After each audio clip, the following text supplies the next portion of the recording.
आपके शरीर में 7 केंद्र हैं। जन्म लेते ही बालक 7 साल का हो तब तक उसका मूलाधार केंद्र विकसित होता है। अगर 7 वर्ष की उम्र तक बच्चे को कोई रोग पीड़ा नहीं है तो उसको जीवन भर स्वास्थ्य, रोग प्रतिकारक शक्ति का वरदान आपने दिला दिया। तो माताओं को और माँ बाप को ध्यान रखना चाहिए कि बच्चे को कहीं पेट में कृमि की तकलीफ ना हो ना हो। तुम बच्चे को तुलसी का रस अथवा तुलसी के पत्ते 3 साल का हो जाए तो खिलाना चालू करो, जिससे बच्चा निरोग रहे। संक्रांति पुण्यकाल अश्मा भव परशु भव हिरणमस्तुम भव। बच्चे को स्नान आदि करा के तुम चट्टान की तरह अडिग रहना, परशु की तरह विघ्न बाधाओं और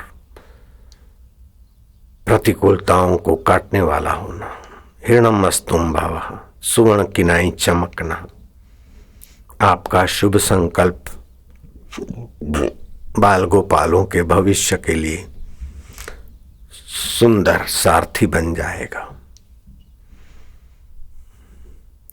सद्गुण अपने में मानने से अभिमान आता है और दुर्गुण अपने में मानने से स्थायी होते हैं। सद्गुण है सतस्वरूप भगवान के, तो अभिमान से बचेंगे।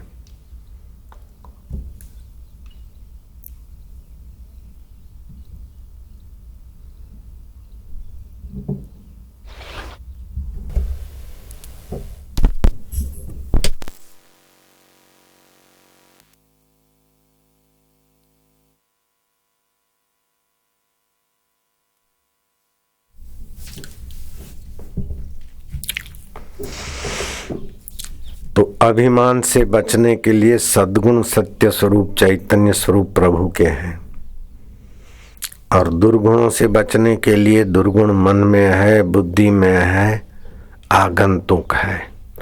आर्त भाव से भगवान को पुकारो। जिस दुर्गुण की पीड़ा होती है अच्छा है, और भगवान मुझे इन दुर्गुणों से छुड़ाओ। मेरे मन में ये दुर्गुण है, मैं तो तुम्हारा हूं। दुर्गुणों से भिड़ो नहीं और दुर्गुणों के कहने में चलो नहीं।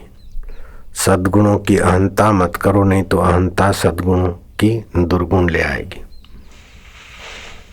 सत्संग, सत्विचार और सत्शास्त्र ये दुखों से हमें बचाते हैं, और हमारा विवेक जगता है, और संसार से नश्वर आकर्षण से हमारा संबंध विच्छेद होता है। मन की एकाग्रता जहां जहां मन जाए घुमा फिरा कर एक ही जगह पर लगाएं। स्वस्तिक पर, ओमकार पर, गुरु पर। कम से कम 6 मिनट एक टक देखते रहें। आंख की पलकें गिरे तो हरकत नहीं, लेकिन आंख दाएं बाएं ऊपर नीचे ना हो तो मन की एकाग्रता में आपकी गति होने लगेगी।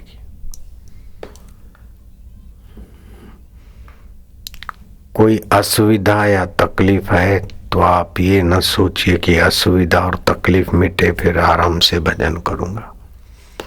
आप भजन के रस में लग जाइए, असुविधा और तकलीफ अपने आप हटती जाएगी। असुविधा और तकलीफ को इतना महत्व देते हैं कि भजन में मन नहीं लगता। असुविधा, तकलीफ या दुश्मन की मुसीबतें मिटाकर फिर भजन करेंगे, ये सोचना अपने आप को धोखा देना है, आत्मवंचना करना है। आप यथा योग्य दुश्मन की मुसीबतों से अपने को बचा लें अथवा उसको हटा लें, लेकिन भजन ध्यान करते आप विश्रांति पाते जाएं। जितना मन के संकल्प विकल्प कम होंगे उतना आपका मनोरथ फलेगा। व्यर्थ के संकल्पों से हमारी शक्ति का क्षय होता है। व्यर्थ की आवश्यकताओं से हमारे समय, शक्ति और बुद्धि का क्षय होता है। जो जरूरी है वे संकल्प और कर्म पूरे कर लो और जिनके बिना चल सकता है उन संकल्प और कर्मों से अपने को बचा लो और निसंकल्प नारायण में विश्रांति पाने का अभ्यास करो। आपके अंदर दिव्यतर दिव्यतम परमात्मा सामर्थ्य छुपा है। आप 5-25 लाख 5-25 करोड़ या 5-25 अरब कमाकर बड़े नहीं हो सकते। आप मन के छल छिद्र कपट को त्याग कर अभी इतने बड़े हो सकते हैं कि स्वर्ग का वैभव भी आपके साथ सामने नन्हा हो जाए। ऐसा आपके आत्मा का बड़प्पन है, उसको आप जान लीजिए। सतृप्तो भवति, वह तृप्त हो जाता है। कितना भी धनी है लेकिन अंतरात्मा के ध्यान ज्ञान से अगर तृप्त होने वाली दीक्षा शिक्षा उसके जीवन में नहीं है तो कंगला है। क्लब में जाकर सुख खोजेगा, अपनी पत्नी होते हुए भी इधर उधर भटक के भी सुख खोजेगा, फैशन में सुख खोजेगा, बाहर सुख खोजेगा। बाहर से सुख अंदर भरना ये कंगालियत है। अंदर के सुख को बाहर छिटकना ये शहंशाही है। तो आप अंतरात्मा के सुख को, अंतरात्मा की मधुरता को, अंतरात्मा के आनंद को, अंतरात्मा के सामर्थ्य को सुनते जाएं, विचारते जाएं, उसमें विश्रांति पाते जाएं। मन की चंचलता मिटाने के उपाय सुबह बताए थे थोड़े। भगवान के नाम का जप करो, होठ बंद हो, जीभ ऊपर नहीं नीचे नहीं और बीच में ही खड़ी रहे। और श्वास अंदर जाए तो ओम, बाहर आए तो एक। श्वास अंदर जाए तो शांति, बाहर आए तो दो। अपने आप मन एकाग्र होगा और छल छिद्र कपट से रहित भी बनेगा।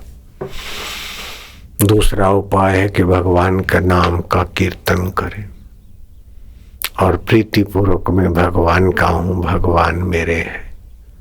भगवान किसे कहते? भगवान, जिसकी सत्ता से भरण पोषण हो, जिसकी सत्ता से गमनागमन हो, वह जिसकी सत्ता से वाणी उठती। ना ये सब नहीं होने के बाद भी जो हमारा साथ नहीं छोड़ता, वह भगवान मेरा आत्मा है, आनंद स्वरूप है, शांत रूप है, चैतन्य रूप है। शरीर मर जाएगा, यहाँ पड़ा रह जाएगा, सुविधा असुविधा सब स्वप्न हो जाएगा। बचपन के मिले हुए सब सुख और दुख स्वप्न हो गए। जवानी की सुविधा असुविधा स्वप्न हो गई। कल की सुविधा असुविधा भी स्वप्न हो गई। तो सुविधा में आकर्षित न होना और असुविधा में विवल न होना, समचित्त होना, इससे भी मन शांत और सबल होगा।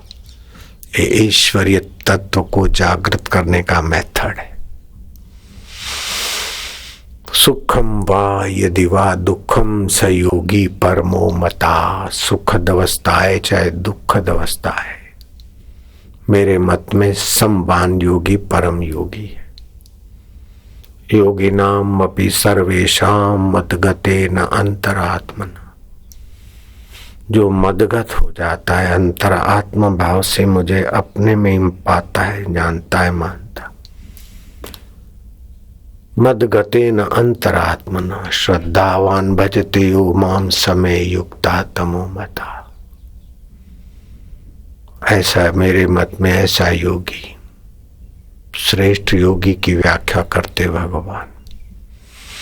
भगवान कृष्ण भी सुबह ध्यानस्थ होते हैं, संध्या प्राणायाम आदि करते हैं। भगवान राम भी ध्यान और प्राणायाम आदि करते। इंद्रियों का स्वामी मन है और मन का स्वामी प्राण है। प्राण तालबद्ध होने से मन की दुष्टता और चंचलता नियंत्रित होती। दुखी सुखी होता है मन, उसको जो जानता है वो मैं कौन हूं। भगवान को पाने की इच्छा तो है, लेकिन कौन भगवान को पाएगा? बोले मैं। तो मैं कौन हूं ऐसा खोजोगे तो भी मन शांत होकर भगवान में विश्रांति पाएगा। भगवान का नाम बाहर से एक और दूसरा मन में दूसरे नाम का उच्चारण करने से भी मन लगेगा, उसको लगना ही पड़ेगा।